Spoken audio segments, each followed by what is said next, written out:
Most people think escaping the grind starts with more money, a better salary, a side hustle, a lucky break, a promotion. But that's usually not how it happens. The people who quietly escape the grind often do something much less dramatic. They stop thinking like participants and start thinking like observers. They stop asking, how do I survive this system a little better? And start asking, why am I living this way in the first place? That shift changes everything. Because the people who get out quietly are usually not louder, flashier, or even smarter than everyone else. They just see the game differently. And once you see the game differently, you stop playing it the same way. When we talk about the grind, we're not just talking about work. We're talking about a mindset, a lifestyle built around constant pressure, constant comparison, constant urgency. Wake up, rush, work, spend to recover, repeat. And for a lot of people, this becomes normal. Not because it feels good, but because everyone around them is doing the same thing. That's what makes it powerful. The grind doesn't just drain your time, it trains your psychology. So in this video, I want to break down the psychology of the people who quietly escape it. Not the people who post every move online. Not the people selling fake freedom. I mean the people who slowly build real breathing room and one day realize they are no longer trapped. Point 1. They stop needing other people to witness their progress. This is bigger than it sounds. A lot of financial stress is performative. People don't just buy things because they need them. They buy things because those things signal identity. I'm doing well. I belong. I'm not behind. I made it. And when your money becomes a way to manage other people's opinions, escaping the grind becomes much harder. Because now your spending has a job. It's not just paying for your life. It's protecting your image. But people who quietly escape the grind usually break that link. They become less interested in looking rich and more interested in becoming hard to pressure. That means a smaller car if needed, a less impressive apartment if it buys peace, older phones, fewer status purchases, more private wins. They understand something most people miss. Every time you buy a lifestyle to impress people you barely know, you make your freedom more expensive. And the more expensive your freedom is, the longer you stay stuck. Point 2. They get comfortable being boring. Here's something nobody tells you. Escaping the grind is often psychologically boring. There's no dramatic movie montage. It usually looks like spending less than you could, saving consistently, investing regularly, staying out of unnecessary debt, and repeating that for years. That's it. And that's exactly why most people struggle with it. Because the human brain loves novelty. It loves urgency.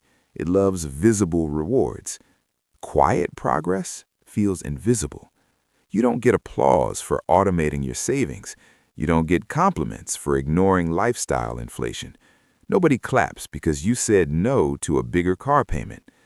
But the people who quietly get free learn to enjoy stability.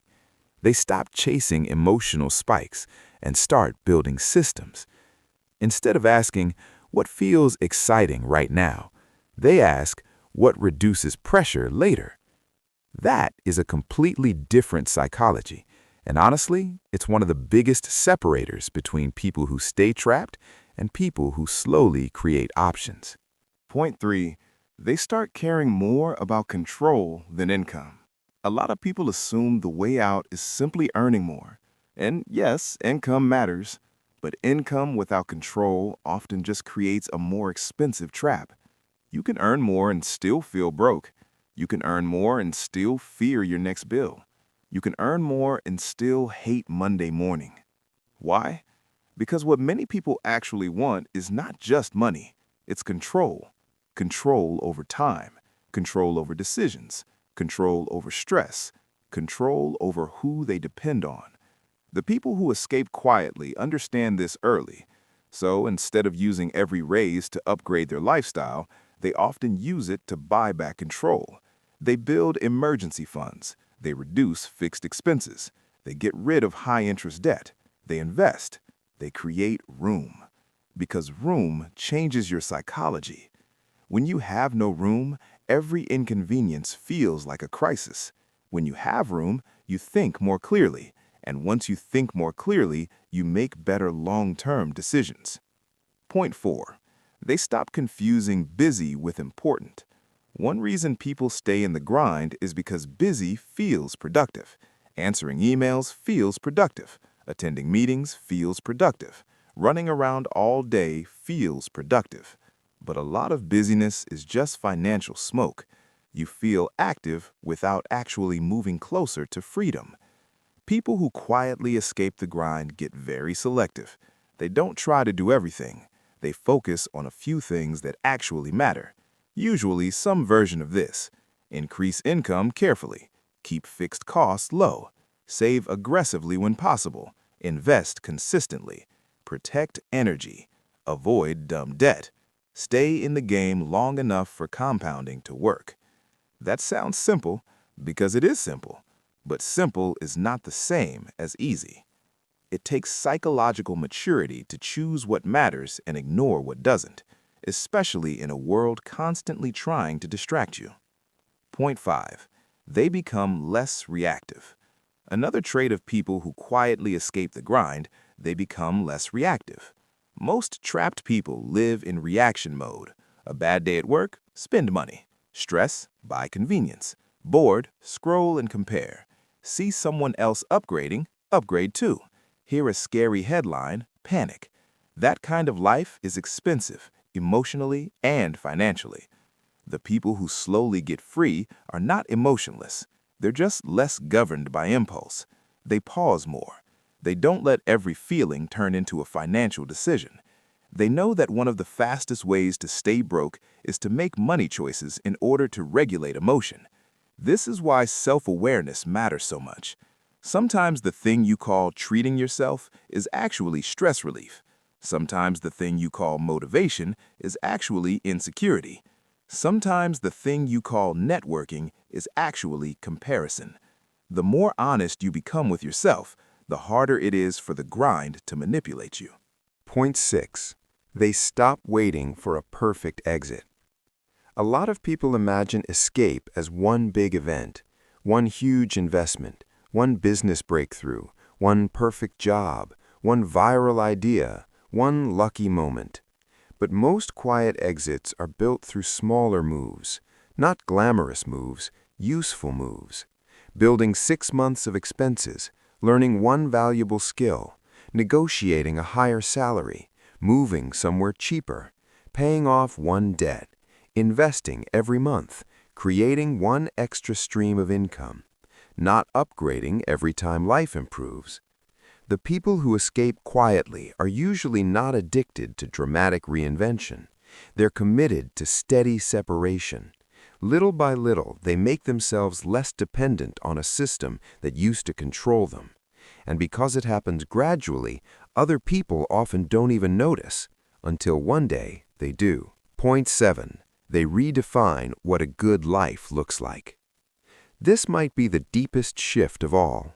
People who escape the grind quietly often change their definition of success. That is not a small change, that's the whole game.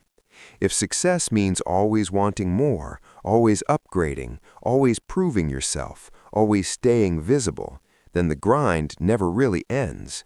You can make more money and still be psychologically trapped.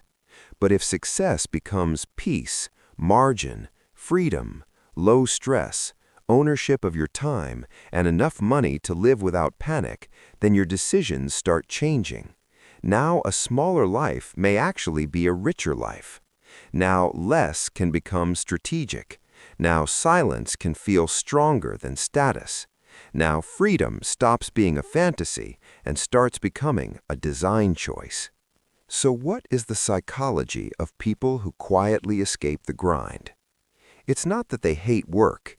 It's not that they got lucky, and it's definitely not that they found some secret shortcut. It's that they stop letting the world define enough for them. They stop spending to impress. They stop confusing movement with progress. They stop outsourcing their self-worth to income, titles, and appearances. And because of that, they start building differently, more quietly, more intentionally, more patiently. That's why their lives start to change, not all at once, but permanently. Because the grind is powerful when it controls your psychology. Once it doesn't, it starts losing its grip. If you've been feeling stuck, here's the good news. You do not need a perfect life plan to begin escaping the grind. You just need to notice the patterns that keep you trapped, then start removing them one by one. Spend less to impress. Protect more of your income. Lower your dependency. Raise your standards for peace. And build a life that feels lighter, not louder. Because in the end, the people who quietly win with money usually do one thing better than everyone else.